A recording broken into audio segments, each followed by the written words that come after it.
নবীর সব চাইতে হৃদয়ের শান্তি ছিল নবীর স্ত্রী হযরতে খাদিজাতুল কুবরা। কি মনে আছে তো? নবুয়তের 11 বছর দুনিয়ার জমিন থেকে হযরতে খাদিজাতুল কুবরা রাদিয়াল্লাহু তাআলা আনহা বিদায় হয়ে গেলেন। রে দোস্ত, ঠিক একই বছর নবীর চাচা খাজা আবু তালেব দুনিয়ার জমিন থেকে বিদায় হয়ে গেলেন। দীর্ঘ ঘটনা, দীর্ঘ ইতিহাস, সেদিকে গেলে দীর্ঘ সময় লেগে যাবে, তা বলবো না। আল্লাহ পাক তার বন্ধুকে নবীর শানকে আল্লাহ যে কত বাড়িয়েছেন, শুধু একটু ব্যাকগ্রাউন্ডটা টেনে মূল কথায় যায়, আলোচনা এখন অল্পর মধ্যেই শেষ করব। কষ্ট হচ্ছে না? বেজার হচ্ছে না? একদিকে নবীর স্ত্রী চলে গেলেন, অপরদিকে নবীর চাচা খাজা আবু তালেব দুনিয়ার জমিন থেকে বিদায় হয়ে গেলেন। বলেন, নবীর মনের কষ্ট বাড়ছে না কমছে? মনে বড় কষ্ট। স্ত্রীও চলে গেলেন, চাচাও চলে গেলেন। মহান মালিক হযরতে জিবরাইলকে বলেন, রে জিবরাইল, আমার দোস্তের মনে বিশাল কষ্টের পাহাড়। আমার দোস্তে উম্মে হানির ঘরে শুয়ে আছে, জান্নাত থেকে বরাক নাও। কি নাও? কথা বলে না? এই জন্য প্রথমে চলছে নবী মেরাজে গজল গাইছি, বুঝাতে চেয়েছি মেরাজের আলোচনা আসতেছে। ভাইরা আমার, নবীকে আল্লাহ পাক কত শ্রেষ্ঠত্বের অবস্থানে অলঙ্কৃত করেছেন, সমাসীন করেছেন। আল্লাহ পাক হযরতে জিবরাইলকে বললেন, রে জিবরাইল, যাও জান্নাত থেকে বোরাক নাও, জান্নাতি মেডিকেল টিম নিয়ে আমার দোস্তের কাছে হাজির হও। নবী আমার উম্মে হানির ঘরে শুয়ে আছে।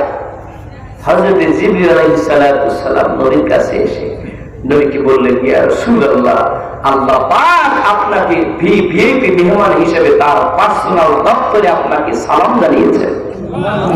আরো আসতে পারেন সুবহানাল্লাহ। কোন নবীর উম্মত আমরা?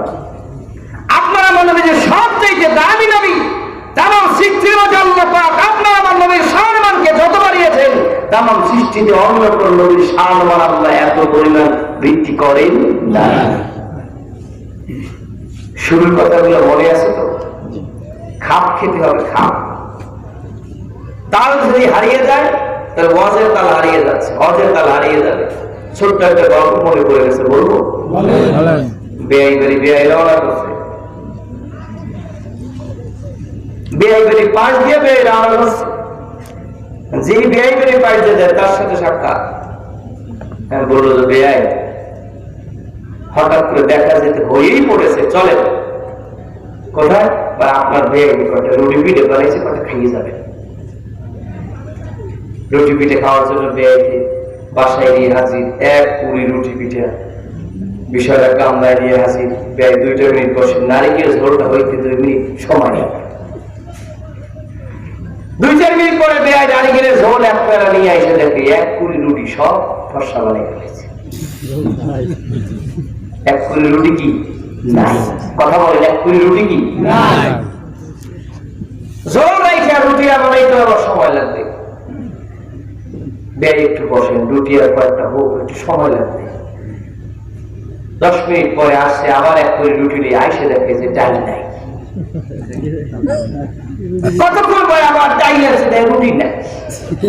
আবার যায় রুটি আনতে, দেয় ডাল নেই। কি একটা মুশকিল। চতুর্থবার সেই ঘরে গেছে, স্ত্রী হাত ধরছে, এই দাঁড়ান, মেহমান কজন? খালি বস্তু দিয়ে আল্লাহ। কেউ এভাবে থাকলে আবার নাম পেয়ে বললাম, তাড়াতাড়ি ভাগাও বেরিয়ে, তাড়াতাড়ি ভাগাও। কারণ যেই মেহমানের জন্য রুটি পিঠা বানাইছিলাম ওই মেহমানের দেব সব খাইয়ে বসা বানাই, বাইরে শুধু বসা বানাই ছাড়বে। এখন চিন্তা করে বেআইকে তো বিদায় করা লাগে।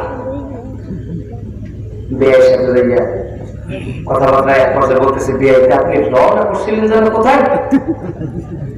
বাউকটি বাজারে রওনা করছিলাম, একটু কয়েকদিন ধরে মুখে রুচি নাই তো, একটু ডাক্তারের কাছে মেলা করছিলাম। নাই তাতেই রুটি 3 কুড়ি না। ওই যদি ডাক্তার দেখাইয়া মুখের রুচি ফেরে আমার তো ইন্টার সেভেন নাই জানো করে ঘুরি বাড়তে চাই কথা বলতে ঘরের ভিতরে গেছে বিয়ে বিদায় করে স্ত্রী তো রাগে ফাঁক ফাঁক করতেছে আন্দাজ দেয় ওদের না একজন লইয়া গিয়ে ওদের কালে অনেক রাগারাগি ভায়া ভাই এখানে এমন কোন মুরব্বীরা আছে যে হুজুর আল্লাহ রহমের মানে যেদিন থেকে বিয়ে করি সেদিন থেকে আজ পর্যন্ত আমি এত বড় আল্লাহ লই আমার বন্ধু কোন দিয়ে দিন রাগারাগি ঝগড়া বাজারে ঠিক খালি পিড়িয়ে পাইয়ে দেখা করছে এমন ঝগড়া বাজার না এটা ঠিক কিন্তু ঘরে গেলে বোঝা যাবে যে ঘরে বসতে হয় যে পুরন পাইলে ঘটনা কি বললো আগে পাইলে শেষে বসতে হয় এটা ঠিকই বললো ঝগড়া হয় না। প্রিয় হাজিরিন স্ত্রী তো ভাত ভাত করতেছে আগে স্বামী বলতেছে দেখো তোমার ভাতটা তুমি এত তোমার স্ত্রীকে উল্টে ধমকায় স্ত্রী বলতেছে আগুনের তারে পুড়িয়ে নেই আগুনের তাপ আসে আমার ধমকায় চিত্তে মেজাজ গরম থাকতে আমার কামড়ে যাতে কামে সেটি অন্য কারণে বলে কি এত চেষ্টা করলাম রুটি আর ডাইরি তো মিলিতে বললাম না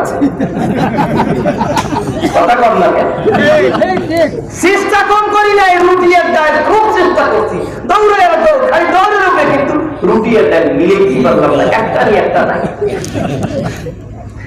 এখন বক্তার ওয়াজার শ্রোতার মনোনিবেশ এটা যদি একসাথ না হয় তাই ওই বিয়ের মতো দশা কথা কর না কেন বিরিয়ানি করে একটু সালাদ খাওয়া থাকলে বিরিয়ানি খাইতে একটু টক লাগে না একটু সালাদ খাওয়াই না আর একটু চলবে অল্প সময় চলবে আল্লাহ কবুল করে বললেন আমি আর ঘরে বলেন আমি আমার ভাইয়েরা বন্ধুরা বাবাজিরা মহান মালিক তার বন্ধুর শান মান মর্যাদাকে কত উঁচু করেছেন। কোন নবীকে আল্লাহ পাক আপনার আমার নবীর মতো এত ভালোবাসেন না তামাম নবীদের চাইতে আল্লাহ পাক আপনার আমার নবীকে অনেক অনেক বেশি ভালোবাসেন। সেই ভালোবাসার চূড়ান্ত প্রমাণ দিলেন আল্লাহ পাক তার বন্ধুকে এই পৃথিবীর জমিন থেকে তার পার্সোনাল দপ্তরে ভিভিআইপি মেহমান বানায়া মহান মালিক তার দোস্তের কলিজাটাকে শান্ত করে দিলেন তার দোস্তকে দিদার দিয়ে ধন্য করে দিলেন। জোরে জোরে কান সুবহানাল্লাহ। আল্লাহ পাক সেই দামি নবীর দামি উম্মত হিসেবে আপনাকে আমাকে কবুল করেছেন আলহামদুলিল্লাহ।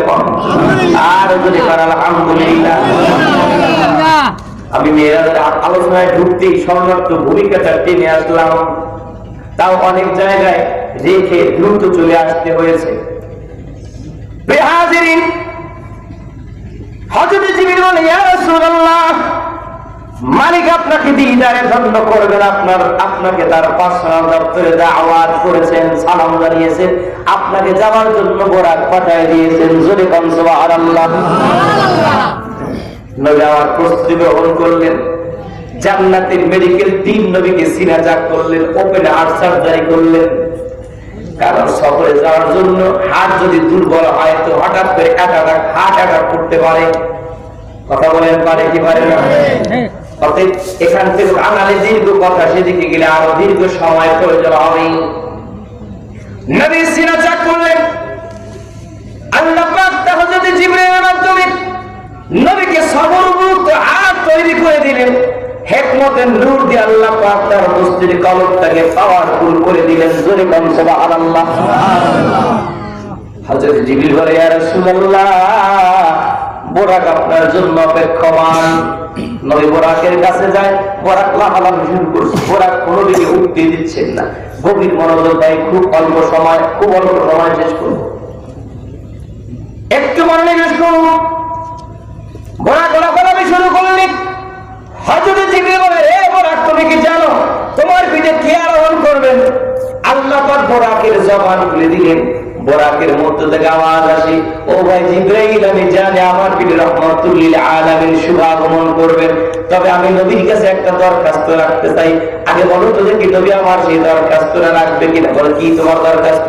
বলে নবী যখন কিয়ামতের দিন মহান মালিকের জান্নাতে রওনা করবেন, সেই দিন আমি বোরাকে নবী রাহমাতুল লিল আলামিন, আমি বোরাকে নবীজি বাহন বানাবেন কিনা, আমার পিঠে চড়ে নবী মালিকের জান্নাতে যাবেন কিনা, সেটা নবীর কাছে জানতে চাই। আর যদি কোন সুবহানাল্লাহ। বোরাক নবীকে ভালোবাসে, কথা বলেন না কেন? জান্নাতি বোরাক কাকে ভালোবাসে? জোরে বলেন, কাকে ভালোবাসে? নবীকে ভালোবাসে। আপনি আমি নবীকে ভালোবাসি, কথা বলেন ভালোবাসি। নবীকে ভালোবাসতে হবে টাকা পয়সা দিয়ে না জীবন দিয়া? জোরে বলেন, সম্পদ দিয়া না জীবন দিয়া? পৃথিবীর সব কিছু চাইতে নবীকে ভালোবাসতে হবে, কম না বেশি? আরো জোরে বলেন, কম না বেশি?